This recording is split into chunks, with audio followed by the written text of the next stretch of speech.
So guys what's up welcome back to the channel and फिर एक प्यारी सी वीडियो आ गई है जिसके अंदर हम पूरी कवर करने वाले हैं आरटीपी सितंबर 2024 की। यानी कि इस वीडियो के अंदर सितंबर 2024 का जो अटेम्प्ट था उसके लिए जो लॉ की आरटीपी रिलीज हुई थी वो इसके अंदर अपन कवर करेंगे, और जिसके अंदर सारे डिस्क्रिप्टिव क्वेश्चंस भी और सारे एमसीक्यू क्वेश्चंस भी कवर हो जाएंगे। दो केस सिनेरियो बेस्ड आईसीआई ने एमसीक्यूज रिलीज किए थे इसमें, और कुछ इंडिपेंडेंट एमसीक्यूज भी दिए थे, और कुछ डिस्क्रिप्टिव क्वेश्चंस इस आरटीपी के अंदर हैं which are very very very good. So ये वाले क्वेश्चन जो हैं ये हम डिस्कस करने वाले हैं along with every section and every logic I am going to explain. Video को स्टार्ट करने से पहले फटाफट से लाइक कर दो, नए हो तो चैनल को सब्सक्राइब कर दो, सारे फ्रेंड्स के साथ शेयर कर देना। लेट्स बिगिन विद आरटीपी सितंबर 2024। तो सबसे पहले स्टार्ट करते हैं केस सिनेरियो बेस्ड क्वेश्चन। ठीक है, first case scenario is from the share capital chapter and accounts of companies. ये वाला जो केस सिनेरियो है ना, इस केस सिनेरियो के अंदर इन्होंने दो चैप्टर को मिक्स किया। First is share capital and second is accounts of company. ठीक है, 4 एमसीक्यूज इसके बेसिस पे पूछे हुए इन्होंने। और एज ए से कि जब भी आप केस सिनेरियो क्वेश्चन करते हो तो केस बाद में पढ़ना, पहले directly go to the questions. कई बार ऐसा होता है कि कोई क्वेश्चंस जो होंगे स्पेसिफिकली वो क्वेश्चंस आपको डायरेक्टली एमसीक्यू में ही सॉल्व हो जाएंगे। मतलब उसके लिए आपको अलग से केस सिनेरियो पे जाने की जरूरत ही नहीं पड़ेगी, वो सीधा उधर ही कुछ प्रोविजन बेस्ड क्वेश्चन पूछ लेगा। जैसे अगर मैं तुमको इसी का फर्स्ट क्वेश्चन दिखाऊं तो इसकी एमसीक्यू का फर्स्ट क्वेश्चन देखो। मैंने बोला अभी तक हमने कोई केस नहीं पढ़ा, बट यहां पर एक बारी एमसीक्यू देखते हैं। फर्स्ट एमसीक्यू क्या है? From the case scenario it is evident that Tejas Infra Limited decided to issue 1 lakh preference share of ₹100 each to existing shareholder। ठीक है, तो केस में कुछ ऐसी बात चल रही होगी कि जहां पर preference share holder preference share जो है वो हम इशू करना चाह रहे हैं, कंपनी और फर्दर कैपिटल रेज करना चाह रही है। आपको ये बताना है कि बताओ कितने पीरियड के लिए मैक्सिमम इशू कर सकते हैं। तो भाई यहां पर किसी भी क्वेश्चन में डेट वाला कॉन्सेप्ट ही नहीं है। मतलब ऑप्शन में डेट्स नहीं दी हुई। या तो ऐसा होता कि क्वेश्चन के अंदर तुमको कुछ डेट दी होती और इस पर्टिकुलर क्वेश्चन में डेट वाइज पूछता कि बताओ what is the last date या कितने साल के लिए इशू, मतलब वो डेट क्या निकल के आएगी। तो हम सोचते कि हमको पैराग्राफ पढ़ना पड़ेगा, बट यहां पर बिना पढ़े आप आंसर दे सकते हो कितने समय के लिए इशू हो सकते हैं। Maximum for 35 years, maximum for 35 years के लिए तो इशू हो ही नहीं सकते। मैक्सिमम पीरियड इज 30 ईयर्स, और वो भी 21st ईयर ऑनवर्ड्स आपको 10% रिडीम करना स्टार्ट कर देना पड़ेगा। तो आंसर इज 30 ईयर्स 10% आपको रिडीम करना है फ्रॉम 21st ईयर। एंड यहां पर बोल रहा है 30 ईयर्स 26th ईयर से, नहीं तो ये तो गलत हो गया। यानी आंसर क्या है? Answer is C. अब एक चीज सोच के देखो, एक चीज सोच के देखो कि हमने कोई पूरा केस सिनेरियो अभी खोला भी नहीं है, देखा भी नहीं है, बट स्टिल एक एमसीक्यू हो गया। तो this is I am saying कि ये पॉसिबल रहेगा कि जब आपके पास केस सिनेरियो बेस्ड एमसीक्यू आएंगे तो कुछ उसके अंदर एक दो एमसीक्यू सिर्फ और सिर्फ वो कॉन्सेप्चुअल पूछेगा, वो केस रिलेटेड नहीं होंगे। वहां पर हो सकता है कि वो एक एमसीक्यू डायरेक्टली कॉन्सेप्चुअल सर क्या बोल रहे हो, कॉन्सेप्चुअल ही पूछ लेगा। ठीक है, वो कॉन्सेप्ट बेस्ड आपसे एमसीक्यू पूछेगा कि ये पर्टिकुलर लॉ है, ये पर्टिकुलर सेक्शन है, बताओ इसमें क्या होता था। तो उसका केस से कोई लेना देना नहीं है। ठीक है, सो इसलिए always go through the questions first. एक आइडिया भी लग जाता है कि ये किस चैप्टर से रिलेटेड केस स्टडी पूछने वाला है। ठीक है, अब इस केस स्टडी में है क्या, एक बार इसको डिस्कस करते हैं। फर्स्ट चीज ये बोल रहा है कि सर जो ये तेजस इंफ्रा लिमिटेड है ना, ये कंपनी है जो कि इनकॉर्पोरेट की गई बाय द तेजस्वी सिंह। ठीक है, और उसकी wife Meenakshi along with other 7 family members. तो एक क्या बोलते हैं पब्लिक कंपनी है, और 7 और 8 लोगों ने मिलकर बनाई। ठीक है सर, इसका जो मेन काम है इट इज फॉर इंफ्रास्ट्रक्चर, यानी कि ये कंपनी इंफ्रास्ट्रक्चर कंपनी है। वैसे जब भी कोई कंपनी प्रेफरेंस शेयर इशू करती है तो उसके लिए maximum time of redemption is 20 years. But अगर अदर देन दैट है, ये इंफ्रा कंपनी वाला केस होता है, तो उस केस में आपके पास ऑप्शन आ जाता है कि आप 30 ईयर्स के लिए कर सकते हो, बट उसमें भी आपको 21st year onwards 10% preference share capital redeem करनी पड़ेगी एटलीस्ट। ठीक है, तो आगे क्या बोल रहा है, ये इंफ्रास्ट्रक्चर प्रोजेक्ट्स लेते हैं। ठीक है, और कंपनी ने सक्सेसफुली कंस्ट्रक्शन ऑफ रोड और कैनल्स वगैरह बनाए हैं, यहां पर दिल्ली यूपी चंडीगढ़ में बनाए हुए हैं। ठीक है, तो इसमें कोई ऐसा बहुत मुश्किल कुछ नहीं है। Registered office of the company, हाँ रजिस्टर्ड ऑफिस कंपनी का कहां पे है? सीपी दिल्ली में। ठीक है, कैपिटल कितनी है? 100 crore divided into 10 crore equity shares, 10 rupees face value है ईच। ये भी समझ में आ गया सर। कंपनी में 8 डायरेक्टर्स हैं, जिसमें से 3 इंडिपेंडेंट है और बाकी नॉन इंडिपेंडेंट डायरेक्टर्स हैं, यानी 3 are independent director and 5 non independent director है। बहुत ही बढ़िया। कंपनी को प्रोजेक्ट मिला किससे? पंजाब वगैरह से, वहां पे गवर्नमेंट से भी उनको जो है प्रोजेक्ट मिला, वो भी उन्होंने कर लिया। In the order to increase capital based इस कंपनी ने डिसाइड किया कि हम लोग प्रेफरेंस शेयर इशू करते हैं। अब ये कनेक्ट हो रहा है विद क्वेश्चन नंबर 1 कि प्रेफरेंस शेयर इशू करते हैं to the existing shareholder, और कंपनी ने डिसाइड करा कि इसके लिए हमको अपनी ऑथोराइज्ड शेयर कैपिटल को भी बढ़ाना पड़ेगा। ठीक है भैया। The projects went off well and the turnover rose to 3600 crore. अब ये काम में आएगा, इसको रख के चलना। ठीक है, ये अभी आगे क्वेश्चन में काम में आएगा, मैं बताऊंगा कहां पे क्यों। जो प्रोजेक्ट है उसका ऑलरेडी टर्नओवर, मतलब कंपनी का प्रोजेक्ट वगैरह बढ़िया चला और कंपनी का टर्नओवर हो चुका था कितना, 3600 करोड़, और नेटवर्थ जो है वो कंपनी की हो चुकी थी 550 crore in the immediately preceding financial year. ये इंपॉर्टेंट है, ये इंपॉर्टेंट है, in the immediately preceding financial year, यानी we are in the financial year 23-24 और इमीडिएटली प्रीसीडिंग फाइनेंशियल ईयर में कंपनी का टर्नओवर 3600 करोड़ जा चुका है, कंपनी की जो नेटवर्थ है वो 550 करोड़ जा चुकी है। ठीक है। As they cross the threshold in the immediately preceding financial year 22-23, just immediate preceding financial year में जैसे ही इनका थ्रेशोल्ड क्रॉस हुआ, a board level committee headed by one of the independent director, यानी एक बोर्ड कमिटी थी जिसका जो हेड कौन कर रहा था, एक इंडिपेंडेंट डायरेक्टर, और वो इंडिपेंडेंट डायरेक्टर का नाम क्या था, पारितोष, हमें इससे कोई लेने देना नहीं है, was constituted to allocate the budget, review the progress and provide the guidance on the various CSR activities। तो उनको बोला गया भैया आप हमें गाइडेंस वगैरह दो कि हमको कैसे कैसे क्या क्या CSR वगैरह करना है और क्या सस्टेनेबिलिटी इनिशिएटिव हमको लेने हैं। It was decided to spend the requisite amounts towards the skill development। तो कंपनी ने, मतलब उनको, वो जो कमेटी थी उस कमेटी ने कंपनी को ये बोला कि भैया आपको ना जो पैसे हैं वो खर्च करने चाहिए towards the skill development, vocational training, provision of safe drinking water facility etcetera. Lokesh, one of the director, is also a member of the CSR committee. तो Lokesh is also the member of CSR committee, यानी इस company में CSR committee है। Okay. He is in the favour of Janata Andolan मंच, a political party. अब वो बंदा लाला साहब क्या निकाल के लेके आए कि एक पॉलिटिकल पार्टी है, हमको उसको कंट्रीब्यूशन दे देना चाहिए, वही हमारा क्या हो जाएगा, corporate social responsibility. This party is quite prominent in undertaking the social work. तो उसने बोला कि ये जो पार्टी है ना, ये बहुत अच्छे अच्छे सोशल काम करती है और ये अच्छे दिन लेकर आएंगे, तो आप एक काम करो, आप इस पार्टी को क्या कर दो, कंट्रीब्यूशन दे दो। As per his advice, the board by a unanimous resolution। What is unanimous resolution? Unanimous resolution का मतलब होता है जब सब लोग हाँ बोल दें, यानी कि सर हमने तो 2 रेजोल्यूशन सुने, ऑर्डिनरी और स्पेशल रेजोल्यूशन, बट यूनानिमस होता है जहां पर 100% कंसेंट आ जाए फेवर में। तो बोर्ड ने यूनानिमस रेजोल्यूशन पास करा एंड दे डिसाइडेड कि हम 5 लाख रुपए कंट्रीब्यूट करेंगे to the said political party. Said political party मतलब जिस पॉलिटिकल पार्टी के ऊपर बात चल रही थी, ये आंदोलन मंच, ये जनता आंदोलन मंच। ठीक है। And to treat such contribution as the part of CSR activity, और बोले कि इसी कॉन्ट्रीब्यूशन को हम मान लेंगे कि हमारा क्या है, CSR हो जाएगा। अब आपको इस केस को ध्यान में रखते हुए कुछ मल्टीपल चॉइस क्वेश्चंस के आंसर देने हैं। फर्स्ट क्वेश्चन का आंसर हम ऑलरेडी दे चुके हैं, that from the case scenario you have to tell कि प्रेफरेंस शेयर कैपिटल कितने टेन्योर के लिए इशू की जाएगी। तो हमने बोला सर इसका आंसर तो हो जाएगा C। कैसे C हो जाएगा सर, क्योंकि मैक्सिमम पीरियड 30 इयर्स का होगा, जितने 30 इयर्स के लिए इशू होंगे, और उसमें भी एक कंडीशन क्या रहेगी, subject to that from 21st year onwards हमको 10% प्रेफरेंस शेयर क्या करने पड़ेंगे, एटलीस्ट 10% रिडीम करने पड़ेंगे। So this is the correct answer, क्योंकि ऊपर अगर आप देखोगे तो यहां 35 इयर्स हैं, ये तो वैसे ही दोनों ऑप्शन आपके बाहर हो गए, इसमें 30 इयर्स हैं, बट यहां बोल रहा है 26th ईयर से 10% रिडीम करना स्टार्ट करना, और 10 मिनट 20 लिखा है, तो यहां तो ये दोनों ही चीजें गलत हो गई हैं, ये दोनों ही गलत हैं, तो इसलिए ऑप्शन डी नहीं होगा, answer will be option number C। ठीक है। क्वेश्चन नंबर 2 पे आते हैं।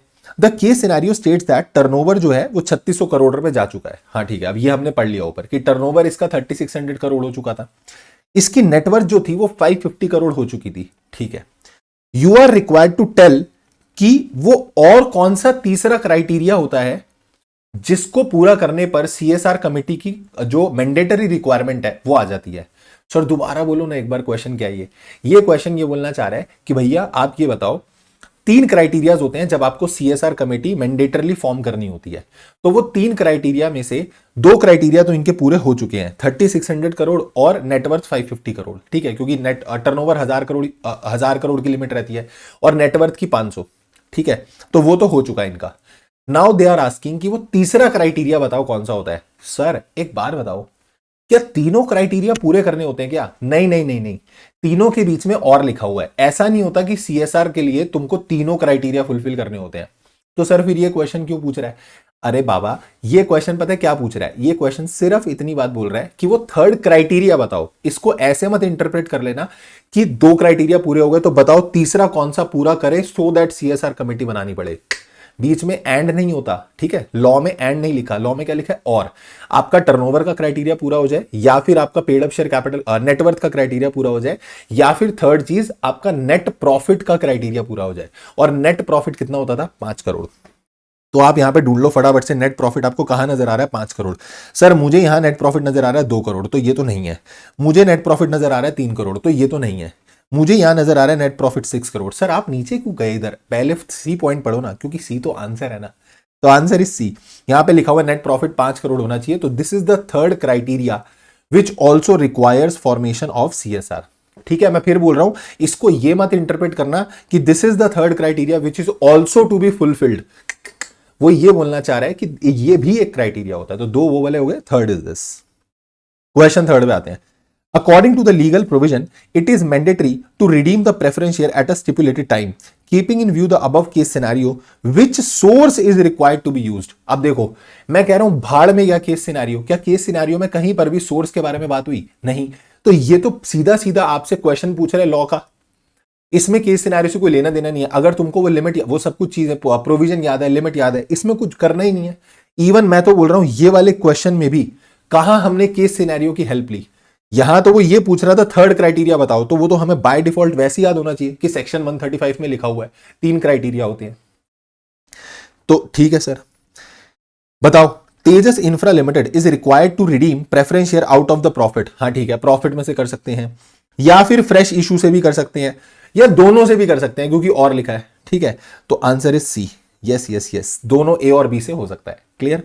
Question number 4, while constituting a CSR committee बताओ कितने मिनिमम डायरेक्टर होने चाहिए? अरे यार, ये पूरी केस स्टडी अगर आप गौर करोगे ना, बिना केस सिनेरियो पढ़े भी आप सॉल्व कर सकते थे। मैं बोल रहा हूं एक भी केस सिनेरियो ना पढ़ते, मतलब एक भी लाइन ना पढ़ते केस सिनेरियो की, मैं तुम्हें चारों क्वेश्चन पहले करा देता ना, डायरेक्टली तुम चारों क्वेश्चंस कर लेते, क्योंकि इसमें उससे रिलेटेड था ही नहीं। ये क्वेश्चन डिफिकल्ट बन सकता था या थोड़ा घुमावदार बन सकता था केस सिनेरियो के बेस पे। कैसे? जैसे ये वाला क्वेश्चन है, इन्होंने डायरेक्ट पूछ लिया।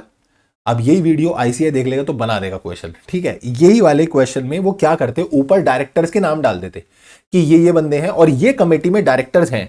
यहां पर आके आपसे पूछते बताओ कि वो डायरेक्टर्स ठीक है या नहीं है, नहीं तो बताओ कौन से क्या क्या ऑप्शंस आप सजेस्ट करोगे कि ये डायरेक्टर्स होने चाहिए। तो उसमें क्या होता, तुम्हारी लॉ की जो नॉलेज थी वो भी यूज हो जाती और उसका एप्लीकेशन भी हो जाता। यहां पर इन्होंने सीधा सीधा सरल सवाल आपसे पूछ लिया, बताओ भैया कि मिनिमम डायरेक्टर कितने होने चाहिए। तो सेक्शन 135 में साफ साफ लिखा हुआ है कि जब आप कमेटी बनाओगे तो मिनिमम 3 डायरेक्टर्स होने चाहिए, जिनमें से एक इंडिपेंडेंट डायरेक्टर होना चाहिए। तो यहां इस कंपनी में कम से कम 3 डायरेक्टर्स होने चाहिए और एक इंडिपेंडेंट डायरेक्टर होना चाहिए। तो इसका आंसर हो जाएगा बी। अब इसका केस सिनेरियो से कोई लेना देना नहीं है। एक बार केस सिनेरियो साइड रख के देखो, चारों क्वेश्चंस एकदम एकदम ईजी हैं, एकदम ईजी हैं, कुछ सोचने वाली बात नहीं है।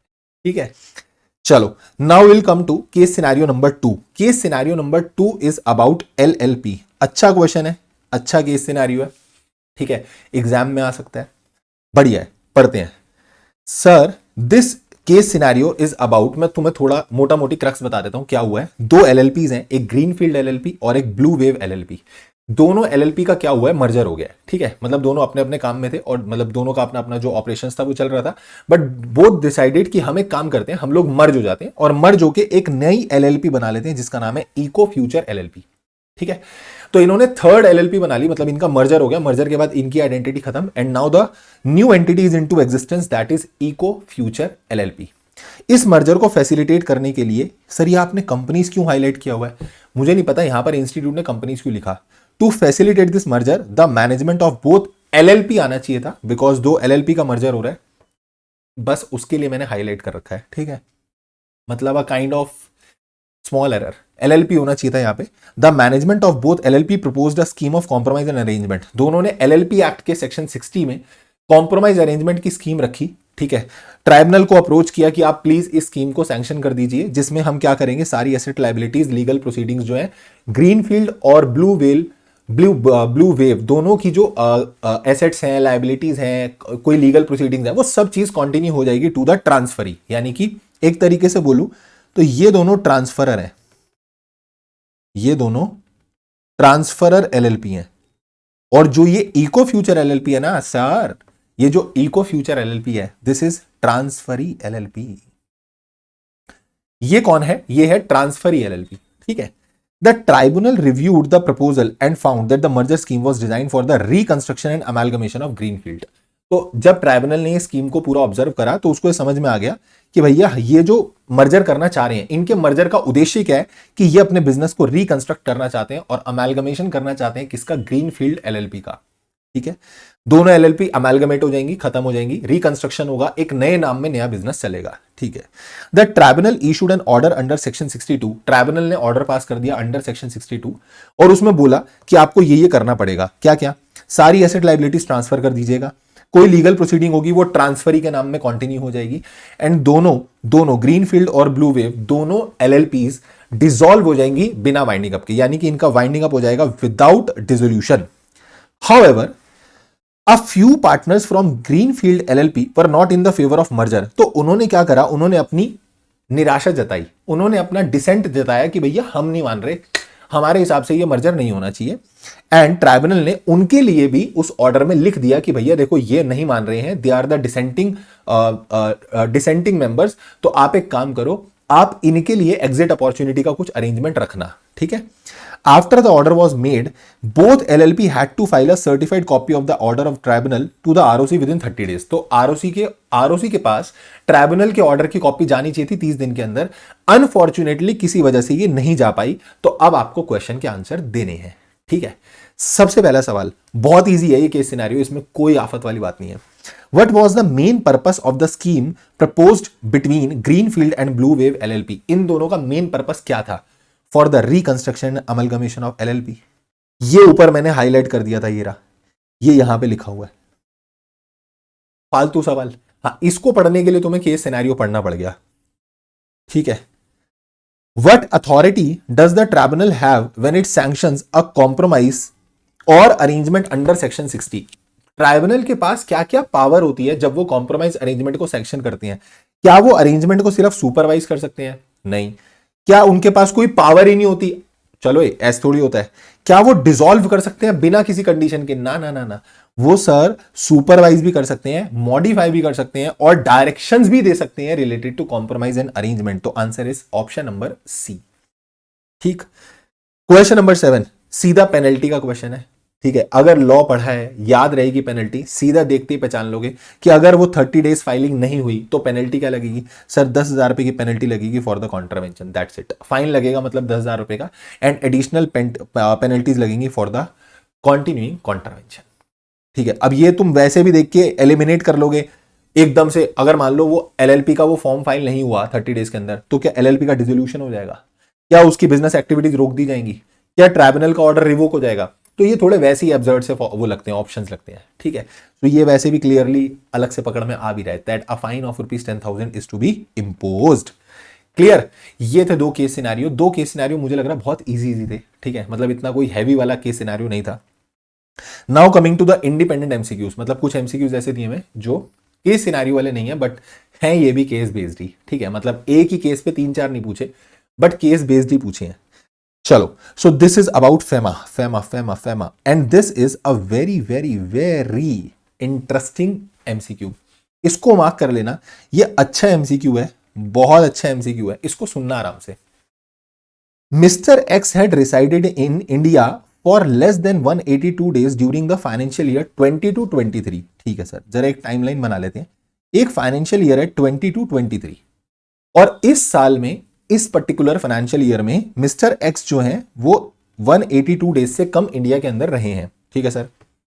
ही अराइव्ड इन इंडिया ऑन 1 अप्रैल 2023, यानी वो यहां आया 1 अप्रैल 2023 को वो बंदा इंडिया आया टू कंडक्ट बिजनेस। जैसे ही तुमने भारत की पाक धरती पर कदम रखे उसी क्षण से आप क्या बन गए? पीआरआई, क्योंकि आप बिजनेस प्रोफेशन के लिए आए हो। तो जैसे ही आप इंडिया के अंदर आए for the purpose of business you became PRI, आप पीआरआई बन गए। हां सर। और उसने इंडिया छोड़ा ऑन 30th, मतलब उसने बिजनेस छोड़ा 30th अप्रैल 2024 को। ओ, यानी कि 30th अप्रैल 2024 आएगा यहां पे कुछ बच्चे गलती पता है क्या करेंगे, मैं बताऊं गलती पता है क्या होगी। तुम सोचोगे वो 1 महीने बाद ही चला गया, तुमको लगेगा वो 1 महीने बाद ही चला गया। तुम ऑप्शन ढूंढोगे कि यार 30 डेज का ऑप्शन कहां है। क्वेश्चन पूछ रहा है बताओ वो 23-24 में कितने दिन रहा। तुम सोच रहे हो 30 डेज का ऑप्शन कहां है। अबे नालायकों, वो 30 अप्रैल 2024 को गया है। जानबूझ के ऐसी डेट बनाई गई है अप्रैल अप्रैल, ताकि तुम कंफ्यूज हो जाओ। पेपर में प्रेशर होता है और हम यही गलती कर देते हैं और हम प्रेशर में फंसेंगे। भैया दिस इज 30 अप्रैल 2024 और भाई साहब बीच में 31 मार्च 2024 आएगा, फाइनेंशियल ईयर खत्म होगा। तो वो लाला जी पूरे फाइनेंशियल ईयर यानी कि 365 डेज इंडिया में थे।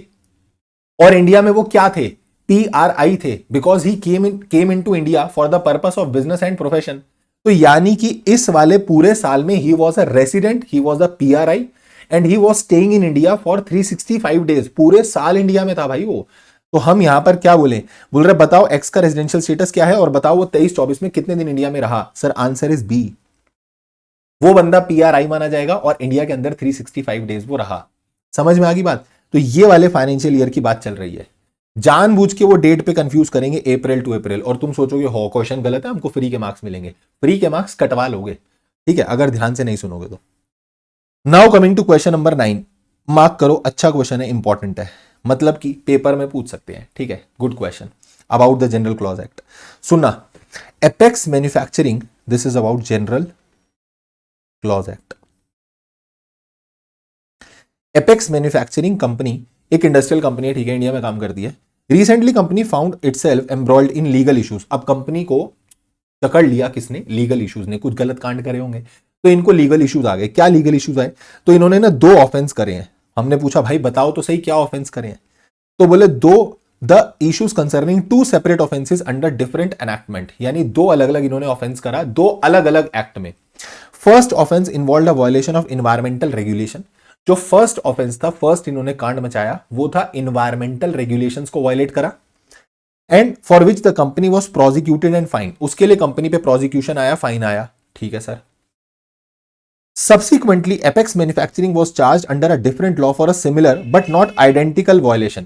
मतलब एक दूसरे एक्ट में भी फंस गई, हालांकि वो दूसरे वाला जो एक्ट था उसमें जो इन्होंने कांड किया वो सिमिलर सा था बट नॉट आइडेंटिकल, एक जैसा नहीं था एकदम, ठीक है। The first offence was under the environment protection act, और इसमें इन्होंने क्या गड़बड़ करी, failing to dispose of the hazardous waste properly. मतलब इनका जो हजार्डस वेस्ट था, यानी ये कुछ प्रोडक्शन एक्टिविटी कर रहे होंगे और उससे जो वेस्ट जनरेट हुआ दैट वाज वेरी हजार्डस, उसको डिस्पोज ऑफ करना था सही तरीके से जिससे इन्वायरमेंट को कोई प्रकार की क्षति ना पहुंचे, कोई नुकसान ना हो, बट वो इन्होंने सही से नहीं करा, जिसकी वजह से इनके ऊपर एक ऑफेंस आया।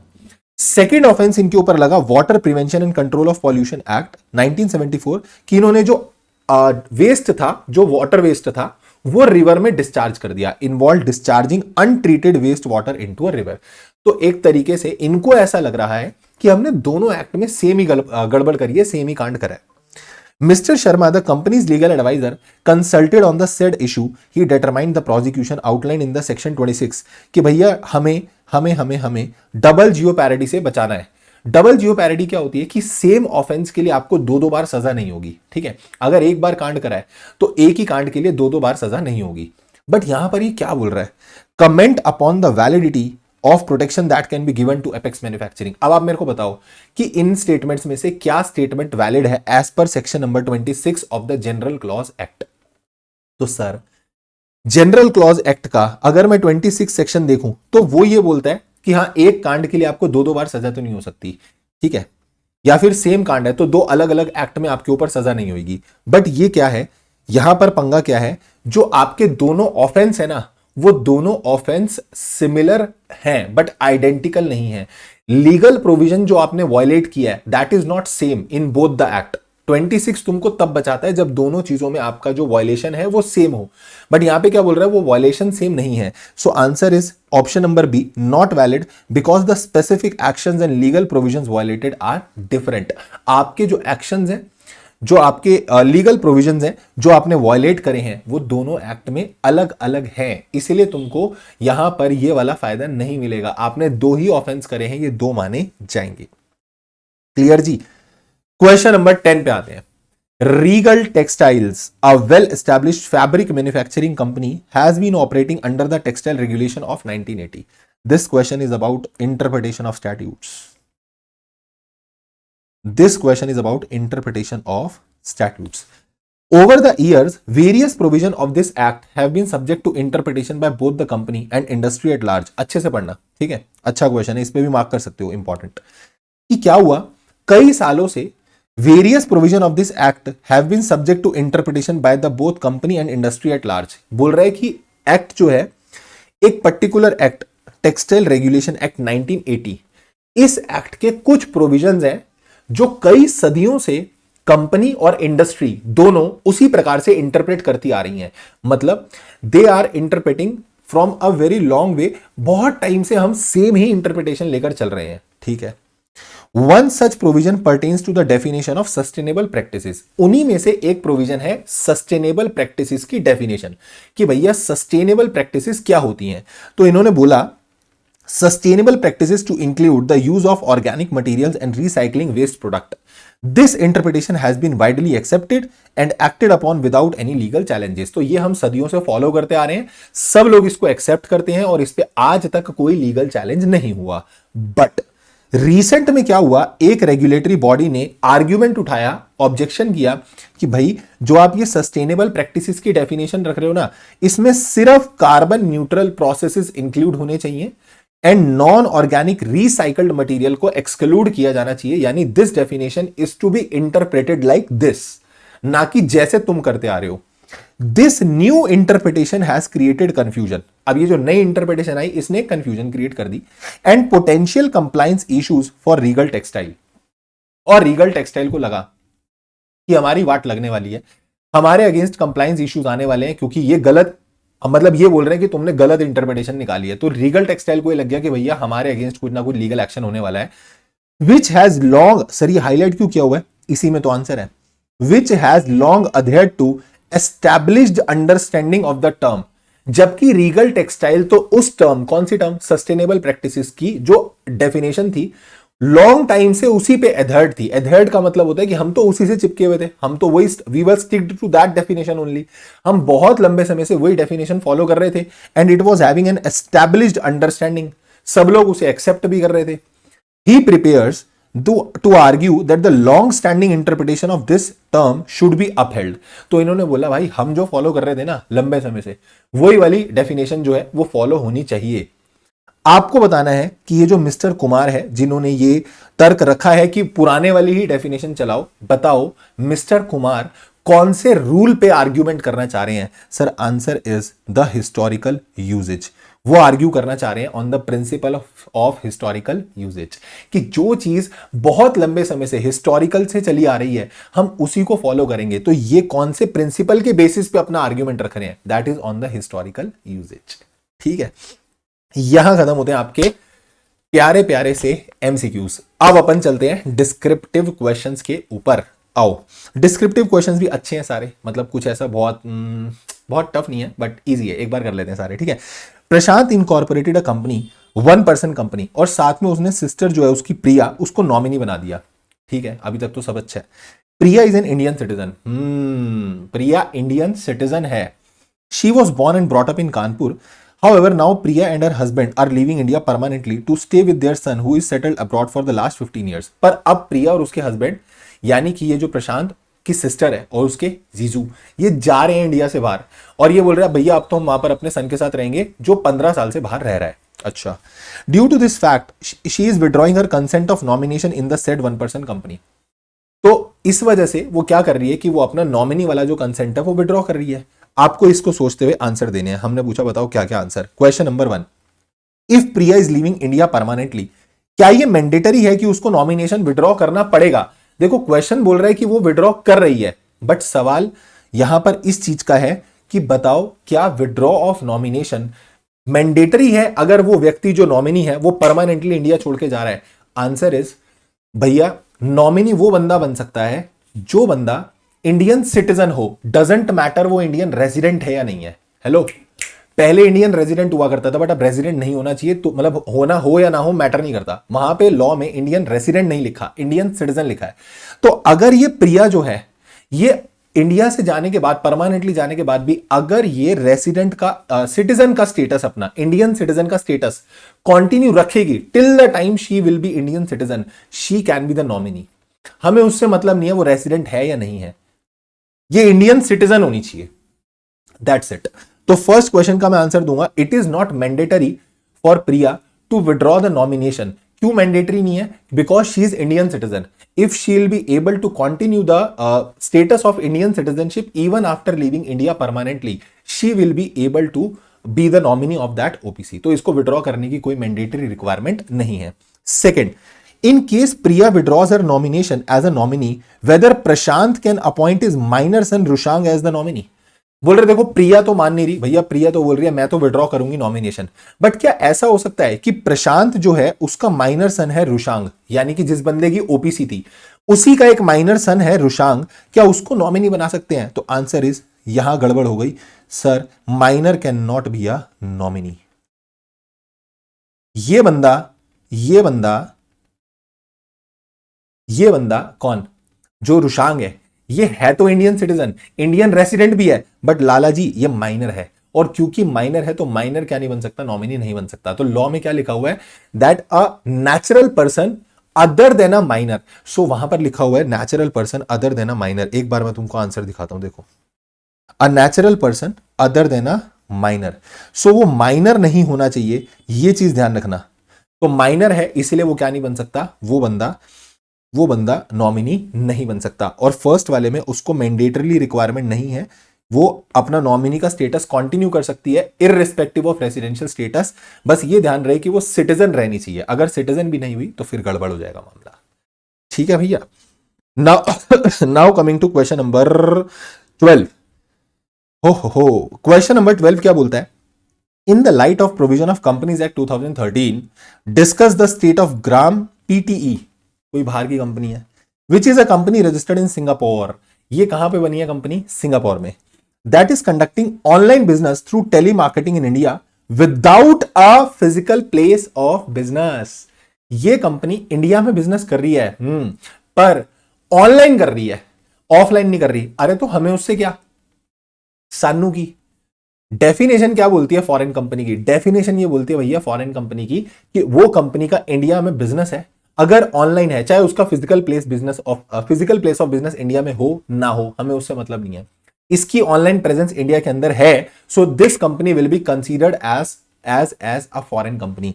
आगे बोल रहा है, ये भी बताया गया कि इसका मेन सर्वर इंडिया के बाहर है। अरे भाड़ में गया, चाहे मेन सर्वर इंडिया के अंदर इंस्टॉल्ड हो, चाहे मेन सर्वर इंडिया के बाहर इंस्टॉल्ड हो, doesn't matter, you will be considered as a foreign company. Yes it is a foreign company, yes it is a foreign company. क्यों फॉरेन कंपनी है sir? क्योंकि इसका ऑनलाइन बिजनेस है, India के अंदर है, ठीक है, और इसका मेन सर्वर भले इंडिया के बाहर है, हमें उससे कोई मतलब नहीं है, बट इसका इंडिया में बिजनेस है, तो हम बोलेंगे कि इसकी इंडिया में प्रेजेंस तो है। It is a company which is incorporated outside India but having a place of business in India, whether physically और इलेक्ट्रॉनिकली। तो इसका इलेक्ट्रॉनिकली यहां पे प्रेजेंस है। सेकेंड क्वेश्चन पूछता है, इन कॉन्टिन्यूएंस ऑफ फर्स्ट अबव, ऊपर वाले क्वेश्चन से रिलेटेड ही है, एक प्रिज्म लिमिटेड कंपनी है जो इंडिया में रजिस्टर्ड है, यानी this is the Indian company, ठीक है, domestic company, Prism limited, a wholly owned subsidiary company of Gram PT decided to follow the different financial year for consolidation, state the procedure to be followed. ये तो बहुत आसान है। हमारी यहां की जो सब्सिडरी कंपनी है, जो ग्राम पीटीई की, ये वाली आपकी कंपनी जो है, दिस इज फॉरेन कंपनी, ठीक है, इसको आप बोल रहे हो फॉरेन कंपनी। इसकी एक सब्सिडरी कंपनी है, Holi owned subsidiary. Holi owned subsidiary कौन है इसकी? Prism limited. तो ये बोलना चाह रहे हैं कि भाई ये जो प्रिज्म लिमिटेड कंपनी है, क्या ये सेपरेट फाइनेंशियल ईयर फॉलो कर सकती है, क्योंकि इसको कंसोलिडेशन करना है। तो यस, आप सेपरेट फाइनेंशियल ईयर फॉलो कर सकते हो, बट उसके लिए you have to take the CG approval, आपको सीजी अप्रूवल लेना पड़ेगा। तो सिंपल एक पैराग्राफ में आप आंसर लिख दोगे, डायरेक्ट क्वेश्चन है कि आपको सीजी अप्रूवल लेना पड़ेगा, क्या करने के लिए? एक डिफरेंट फाइनेंशियल ईयर फॉलो करने के लिए। चलो जी, now come to question number 13। सर जो क्वेश्चन नंबर 13 है, दिस इज इंपॉर्टेंट, अच्छा क्वेश्चन है, बहुत प्यारा क्वेश्चन है, ऑडिटर पे, ठीक है, सुनना जरा। XYZ लिमिटेड एक कंपनी है, ठीक है, कहानी इसी की है। ये जो कंपनी है, ये एक नया ऑडिटर रखना चाहती है, और मिस्टर ए जो है वो नाम रखा गया है, वो प्रपोजल रखा गया कि mister A is the proposed auditor, यानी ये बंदे को हम ऑडिटर बनाना चाहते हैं। अब हुआ क्या है, कुछ बातें निकल कर आई, आपको बताना है कि ये बंदा ऑडिटर बन सकता है या नहीं बन सकता। मिस्टर बी और मिस्टर ए पार्टनर है, ठीक है, आराम से समझना। एक पार्टनरशिप फर्म है A B C and company, जिसके पार्टनर कौन है, इसके पार्टनर्स हैं ए और बी, इसके पार्टनर हैं ए और बी। क्लियर है। Mister B has taken loan from XYZ limited subsidiary, ये जो XYZ कंपनी है इसकी एक सब्सिडरी है EFG, और बी ने इससे लोन लिया हुआ है। कितने का लोन लिया हुआ है, 4 लाख। अच्छा, और ए का एक रिलेटिव भी है सी, उसने DEF कंपनी के 2 लाख रुपए देने हैं। लो भाई, एक और कंपनी आ गई DEF, ये इसकी एसोसिएट कंपनी है। DEF limited is associate of, इसको ऐसे बनाओ एरो को, DEF limited is associate of DEF limited is associate of XYZ। XYZ की क्या है, ये एसोसिएट है, ठीक है। और DEF से भी एक रिलेटिव है, इसका कोई सी, रिलेटिव ऑफ ए, इसने इसको दे रखे हैं 2 लाख। अब मुझे बताओ, क्या ये डेटा देखकर आपको ये समझ में आ रहा है ए बंदा ऑडिटर बन सकता है? मैं बोलूंगा नहीं बन सकता। अरे पर सर क्यों? लिमिट तो 5 लाख की होती है ना इनडेटेडनेस की। तो लल्लुओं, उसमें क्या लिखा है, वो पर्सन जिसको आप अपॉइंट करना चाह रहे हो एज एन ऑडिटर, वो या उसका कोई रिलेटिव या उसका पार्टनर इनडेटेड नहीं होना चाहिए टू द कंपनी, उसकी होल्डिंग, उसकी सब्सिडरी, उसकी एसोसिएट। कुछ याद आया? रुको, let me show you the exact chart, उसी के बाद याद आएगा। एक बारी तो दर्शन कराने बनते हैं। This is the condition. एक ऐसा पर्सन जो खुद या उसके रिलेटिव या उसका पार्टनर, तो सर यहां और लिखा है ना, तो और का मतलब क्या सबके लिए अलग अलग 5-5 लाख की लिमिट है? नहीं, मिलाकर देखना होता है भाई, एग्रीगेट करके। वो बंदा खुद या उसका रिलेटिव या उसका पार्टनर इंडेटेड है किसको, कंपनी को या उसकी एसोसिएट को या उसकी सब्सिडरी को या उसकी होल्डिंग को या होल्डिंग की कोई दूसरी सब्सिडरी यानी हमारी फेलो सब्सिडरी को। हमने अगर इनके पैसे देने हैं कितने, 5 लाख से ज्यादा, तो भैया हम ऑडिटर नहीं बन सकते। तो अब आप सोच के देखो, जो ए है, जो ए बंदा है ए, इसके पार्टनर ने कंपनी की सब्सिडरी के 4 लाख देने हैं, और ये जो बंदा ए है इसके रिलेटिव ने कंपनी की एसोसिएट कंपनी के 2 लाख देने हैं। यानी कि मिलाकर अगर मैं देखूं तो ए के पार्टनर की इंडेटेडनेस हो गई 4 लाख की, और ए के रिलेटिव की इनडेटेडनेस हो गई 2 लाख की। टोटल देखूं तो 6 लाख। तो मैं बोलूंगा which is more than 5 lakh, so A can not be auditor. A भैया ऑडिटर नहीं बन सकते। समझ में आया? A can not become auditor.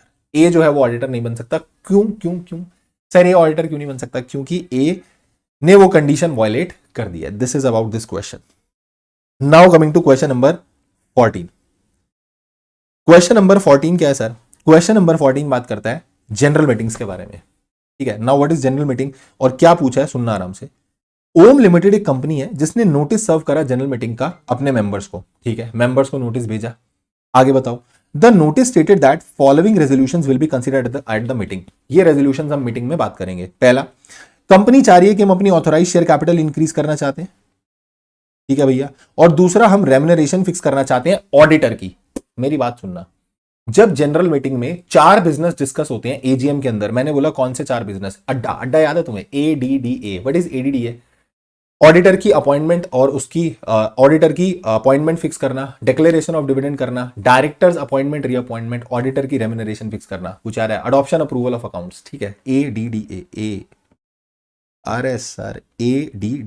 ADDA। Auditor की रेम्युनरेशन फिक्स करना, उसकी अपॉइंटमेंट, डायरेक्टर की appointment reappointment, D is declaration of dividend and A is adoption of the accounts. तो आपके जो फाइनल अकाउंट है उनका अडॉप्शन करना। ये 4 काम जो होते थे इनको जनरल बोलते थे। These are the general business. और इसके अलावा कोई भी बिजनेस होगा तो हम बोलते थे वो स्पेशल बिजनेस होगा। ठीक है सर। तो अब ये बोल रहे कंपनी 2 बिजनेस ट्रांजैक्ट करना चाहती है, ऑथोराइज शेयर कैपिटल को इंक्रीज करना और रेम्युनरेशन को सेट करना। ठीक है, अपॉइंटमेंट करना ऑडिटर की और उसकी रेम्युनरेशन।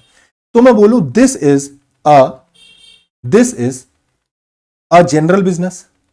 सर ये तो जनरल बिजनेस है और ये जो है ये स्पेशल बिजनेस है। This is general business and this is special business. तो ऊपर वाला बिजनेस जो है ये हमको नजर आ रहा है ये स्पेशल बिजनेस है, बट जो ऑडिटर वाला बिजनेस है दिस इज जनरल बिजनेस।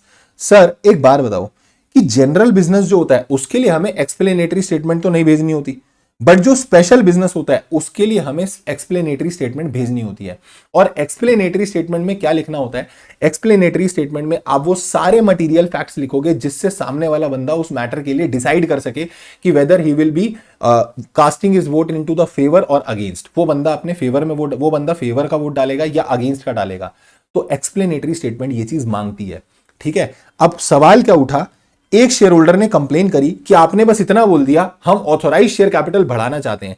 अरे भाई उसमें ये तो बताओ कि कितनी बढ़ाना चाहते हो, अमाउंट कितना है, क्या है। अच्छा रेम्युनरेशन आप फिक्स करना चाहते हो, बट कितनी फिक्स करना चाहते हो, वो सब चीजें तो बताओ।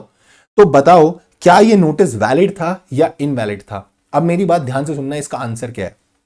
अगर मैं बात करता हूं पहले वाले बिजनेस की, दैट इज स्पेशल बिजनेस, इसके लिए एक्सप्लेनेटरी स्टेटमेंट जाएगी। और जब इसके लिए एक्सप्लेनेटरी स्टेटमेंट जाएगी तो एक्सप्लेनेटरी स्टेटमेंट बोलती है कि आपको मटेरियल फैक्ट्स बताने पड़ेंगे एंड ऑथोराइज्ड शेयर कैपिटल का अमाउंट ना बताना is a concealment of material fact. कहीं ना कहीं आपने मटेरियल फैक्ट डिस्क्लोज नहीं किया। ठीक है, सो अगर मैं इसकी बात करता हूं, amount of authorise share capital ये एक मटेरियल फैक्ट है। ठीक, जो आपने एक्सप्लेनेटरी स्टेटमेंट में बताना चाहिए था, बट आपने नहीं बताया, तो उस हिसाब से नोटिस क्या हो गया, इनवैलिड हो गया। सर हमने यहां पे रेम्युनरेशन भी नहीं बताई, but it is a general business, तो जनरल बिजनेस के लिए एक्सप्लेनेटरी स्टेटमेंट नहीं जाती। तो वो वाला जो मटीरियल फैक्ट वाली बात है वो इसके लिए नहीं लग रही। यानी मैं क्या बोलना चाह रहा हूं, अगर इस पॉइंट को देखूं सिर्फ, तो फिर भी एक बार को मामला ठीक है, बट ये वाले पॉइंट की वजह से नोटिस में गड़बड़ है। और अगर मैं ओवरऑल पिक्चर देखूं तो मैं ऐसा तो नहीं बोल सकता ना कि एक ट्रांजैक्शन के लिए नोटिस वैलिड है, दूसरी ट्रांजैक्शन के लिए नोटिस इनवैलिड है। तो overall we will be saying कि ये नोटिस क्या हो जाएगा, invalid. Completely this notice will be considered as invalid notice. इसका आंसर देखते हैं एक बार, आओ question number 14। Under section this of the Companies Act, in case of any meeting other than an AGM, all business transacted thereat shall be deemed to be the special business। ठीक है, कोई भी statement आपको explanatory statement बतानी पड़ेगी जिसमें आप material fact related to that special business बताओगे। अब मटेरियल फैक्ट का मतलब क्या होता है कि डायरेक्टर के एमपी वगैरह इनके कंसर्न इंटरेस्ट, फाइनेंशियल इंटरेस्ट, ये सब बताओ, या फिर वो सारी इंफॉर्मेशन और फैक्ट जिससे जो बिजनेस ट्रांजैक्ट होने वाला है मेंबर उसके लिए सारी इंफॉर्मेशन ले सके, मतलब they can take a well informed decision, वो आपको बताना पड़ेगा। ठीक, अब हुआ क्या, पार्ट 1 ऑफ द क्वेश्चन अगर मैं देखूं तो authorise share capital is covering under special business. तो यानी आपने जो अमाउंट नहीं लिखा, वो अमाउंट ना लिखना is making the notice invalid, वो नोटिस को इनवैलिड कर रहा है। बट सेकंड वाला इज ऑर्डिनरी बिजनेस, वो स्पेशल बिजनेस नहीं है, तो यहां पर एक्सप्लेनेटरी स्टेटमेंट चाहिए ही नहीं, यहां पर एक्सप्लेनेटरी स्टेटमेंट चाहिए ही नहीं। बट अगर मैं दोनों रेजोल्यूशंस को कंबाइंड करके देखूं तो नोटिस वैलिड है या इनवैलिड है? Sir notice is invalid, notice of the meeting is invalid. यानी कि शेयर होल्डर की ऑब्जेक्शन जो थी वो एकदम करेक्ट थी, आइटम्स मिसिंग है, और and this is a valid, this is a invalid notice, this is not a valid notice as per section 102। So अच्छा क्वेश्चन था, very good very good very good. Now coming to question number 15। बढ़िया एकदम, चलो आओ। Sir K Limited in its first year of incorporation maintained its books of account under single entry system। ले लो, आ गया स्यापा। भाई तुम्हें अकाउंट बनाने हैं डबल एंट्री सिस्टम में, बताओ क्या ये परमिटेड है? नहीं, डबल एंट्री सिस्टम में बनाना पड़ेगा, नहीं परमिटेड है, बिकॉज डबल एंट्री सिस्टम पे बनाने हैं। State the person responsible, direct question है कि कौन बंदा रिस्पॉन्सिबल होता है। ठीक है, वो आपका अकाउंट्स हेड और ये सब, वो आपको लिस्ट लिख देनी है, लो ये लिस्ट चिपका देना, ये रहा कौन बंदे हैं, managing director, any person who is charge by board for complying that 128 का section, whole time director, CFO. State question, ठीक है, इजी सर, इजी, मुश्किल तो नहीं लग रहा, बढ़िया एकदम। इतने सारे आसान आसान क्वेश्चन है सर, ये देख के ऐसा लगता है कि भाई साहब पेपर में तो हम फोड़ के आएंगे एकदम, पेपर में कोई क्वेश्चन आ जाए, है ना। Question number 16। ABC private limited एक कंपनी है that has been operational for 2 years, 2 साल से काम कर रही थी। Was incorporated with the submission of the false information. 2 साल बाद ये पता चला कि कंपनी का जो इनकॉर्पोरेशन हुआ था वो फॉल्स इंफॉर्मेशन देकर हुआ था। कंपनी के जो फाउंडर थे mister X and miss Y, इन्होंने इनकरेक्ट फाइनेंशियल स्टेटमेंट्स दी थी और सिग्निफिकेंट लाइबिलिटीज यानी काफी इंपॉर्टेंट लाइबिलिटीज को कंसील कर लिया था, छुपा लिया था, ताकि हमको कंपनी का इनकॉर्पोरेशन मिल जाए, मतलब कंपनी इनकॉर्पोरेट हो जाए।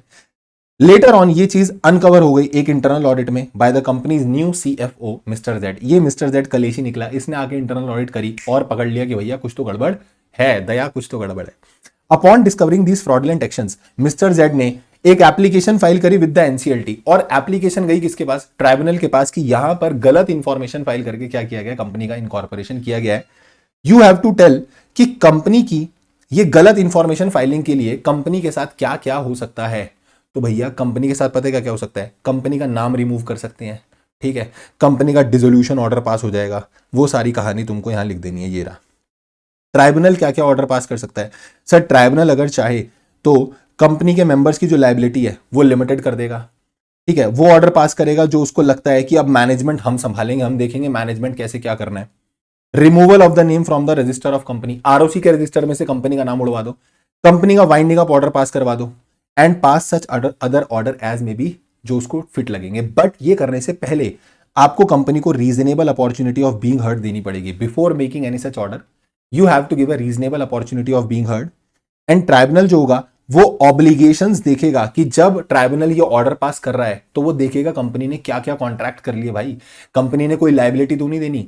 पता चले कि यहां पर डिसोल्यूशन हो जाए, उसका वाइंडिंग अप हो जाए, और जैसे ही उसका वाइंड अप हुआ तो कंपनी की कोई ऐसी बड़ी ऑब्लिगेशन पेंडिंग थी, वो बोले हम कहां गए। तो ये सबको कंसीडर करके फिर ट्राइब्यूनल क्या करेगा, ऑर्डर पास करेगा। तो this is the direct question, कुछ ऐसा घुमाव नहीं है इसके अंदर, इजी क्वेश्चन था, ठीक है। चलो जी नेक्स्ट क्वेश्चन पे आते हैं। Next is question number 17, that is from LLP. अब एक एक क्वेश्चन आपका सारे अदर लॉस का आ जाएगा। XYZ LLP was registered under the name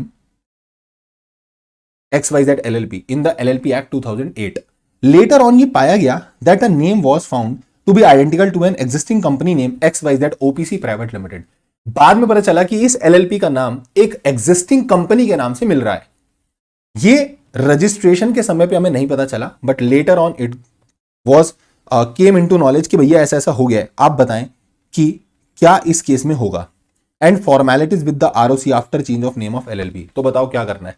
तो यहां पर आपको पूरा वो सेक्शन 15 सेक्शन 16 चिपका देना है एलएलपी वाला, कि सेक्शन 15 सेक्शन 16 एलएलपी का जो था उसमें सर हमने देखा था कि not with standing anything content in section 15 and 16, मतलब 15 16 को नॉट विथ स्टैंडिंग में डाल देना और 17th सेक्शन चिपका देना कि भैया 17 सेक्शन में ये बोला गया है भाड़ में गया 15, भाड़ में गया 16। अगर मान लो लेटर ऑन हमें यह पता चलता है कि कोई भी ऐसे नाम से एलएलपी बनी है विच इज आइडेंटिकल, या फिर वो एलएलपी का जो नाम है वो किसी के रजिस्टर्ड ट्रेडमार्क से मैच करता है, ठीक है, तो हम क्या करेंगे, सीजी जो होगा ना वो आपको डायरेक्शन देगा कि भैया न्यू नेम फटाफट से ले लो 3 महीने के अंदर अंदर। डायरेक्शन से 3 महीने के अंदर अंदर नए नाम में एलएलपी जो है तुम नए नाम में आ जाओ। और अगर तुमने नहीं करा तो वो तो कांड होएगा ही होएगा। और एक चीज ध्यान रखना, जो आपका ये ट्रेडमार्क वाला केस है ना, ट्रेडमार्क वाले केस में वो प्रोपराइटर एप्लीकेशन डालेगा कि ये एलएलपी मेरे रजिस्टर्ड ट्रेडमार्क के नाम से अपनी एलएलपी चला रही है। तो वो प्रोपराइटर कितने साल के अंदर अपनी एप्लीकेशन डाल सकता है, बस ये ध्यान रखना, वो डाल सकता है 3 साल के अंदर। तो जो एप्लीकेशन प्रोपराइटर लगाएगा ऑफ द रजिस्टर्ड ट्रेडमार्क कि एलएलपी मेरे रजिस्टर्ड ट्रेडमार्क से अपने नाम को चला रही है, वो आप 3 साल के अंदर, यानी जिस दिन एलएलपी इनकॉर्पोरेट हुई वहां से 3 साल के अंदर अंदर आप क्या कर सकते हो, एप्लीकेशन डाल सकते हो।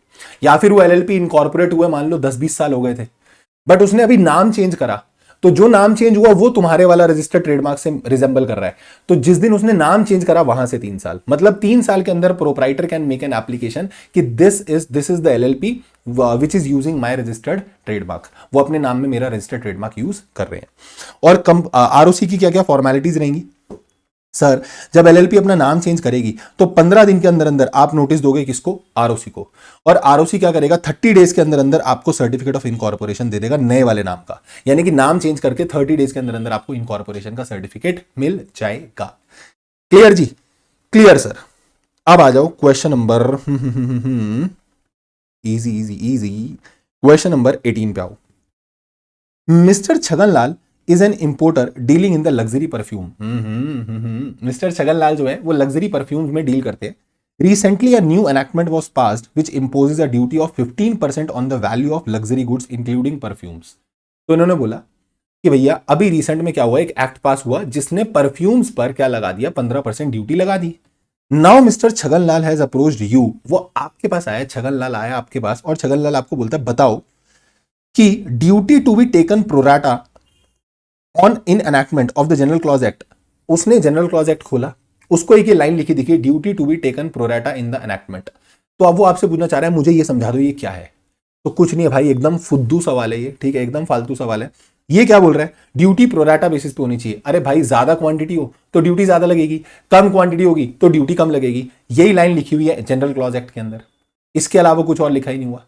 बोल रहा है also help him to calculate the duty. लो भाई, ड्यूटी कैलकुलेट करनी है तुम्हारे को. 100 बॉटल परफ्यूम की है, एक की वैल्यू $50 है, ये हो गया आपके 5,000. और इसका 15% निकाल लो क्योंकि रेट ऑफ ड्यूटी इज 15%, ये लिखा हुआ. तो इसका 15% निकालो यानी कि 750. This is your duty. बहुत टफ क्वेश्चन है सर, इतना टफ क्वेश्चन है ये तो हमको समझ में ही नहीं आ पा रहा था. हमको ऐसा लग रहा था कि न्यूमेरिकल क्वेश्चन कैसे आ गया जनरल क्लॉज एक्ट के अंदर. कुछ नहीं आया भाई, फालतू का क्वेश्चन है. ठीक है, सिर्फ उसने क्या पूछा था, ड्यूटी बताओ प्रोराटा बेसिस पे लगती है. तो बिल्कुल बेसिक सी बात है, अगर 10,000 वैल्यू होगी तो ड्यूटी 10,000 पे लगेगी, 15,000 करोगे तो ड्यूटी 15,000 पे लगेगी. ग्रेटर क्वांटिटी पे ज्यादा लगेगी, लेसर क्वांटिटी पे कम लगेगी, प्रोराटा प्रोपोर्शनेटली चलेगी. ठीक है, चलो question number 19th question is imagine you are a legal adviser. कर लो इमेजिन, तुम अपने आप को इमेजिन कर ही लो आज कि तुम एक लीगल एडवाइजर हो. सर एकदम ऐसा फील आ जाती है ना, legal adviser, chartered accountant for a company drafting new contract. आप एक न्यू कॉन्ट्रैक्ट ड्राफ्ट कर रहे थे और एक क्लॉज में आपने लिखा देखा not with standing anything contain in any other provision of this agreement. उसमें आपने क्लॉज में क्या लिखा देखा, not with standing anything contained in any other clause of this agreement. The company reserves the right to terminate the agreement without notice if there is a breach of confidentiality by the employee.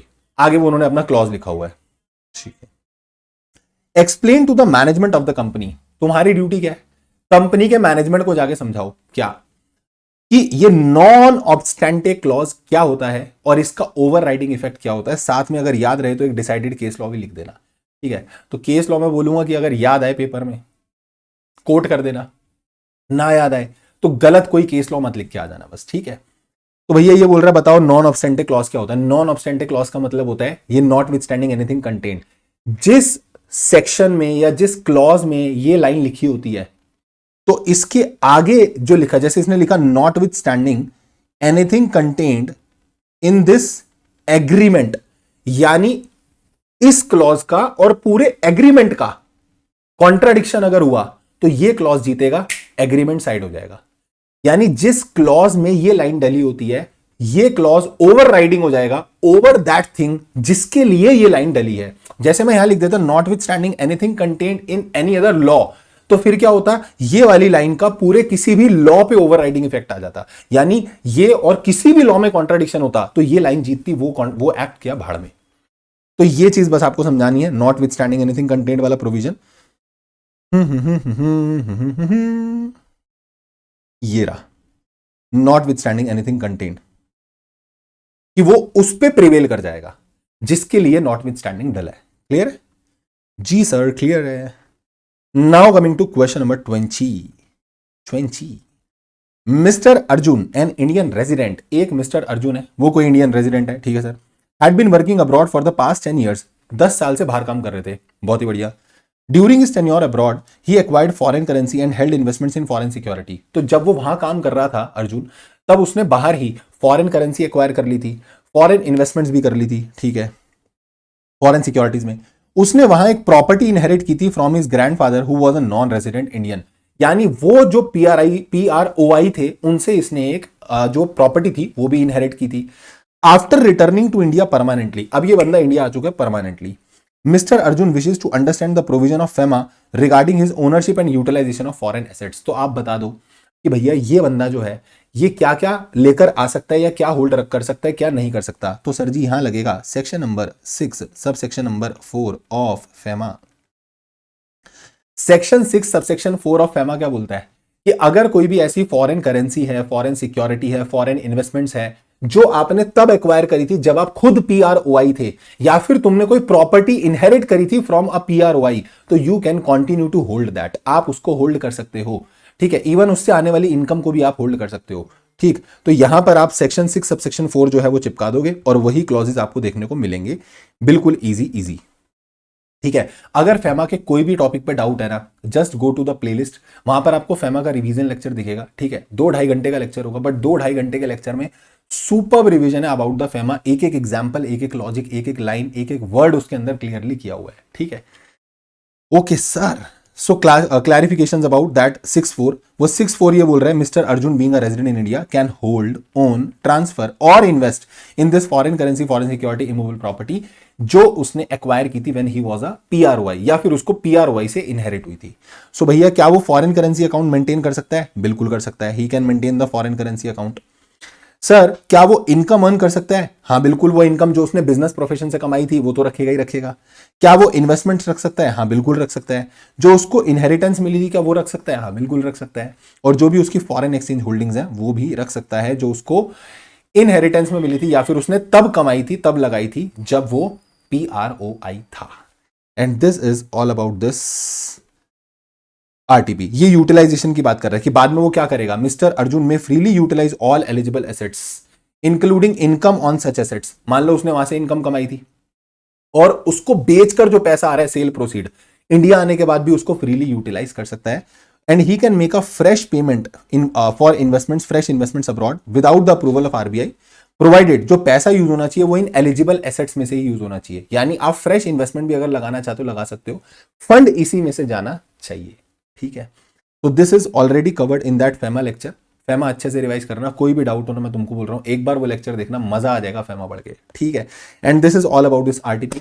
We have completed this RTP very beautifully. MCQs, descriptive सारे तुम्हारे cover हो गए हैं। Next video में अपन लेकर आएंगे और एक वीडियो जिसके अंदर अपन कवर करेंगे और RTP और क्वेश्चंस और बहुत कुछ। And till then this video is all for today. Thank you so much. Take care. Tata. Bye bye. And keep working very very hard as someone somewhere is waiting for success. Thank you so much. Tata. Bye bye. Channel को subscribe कर देना. Bye bye.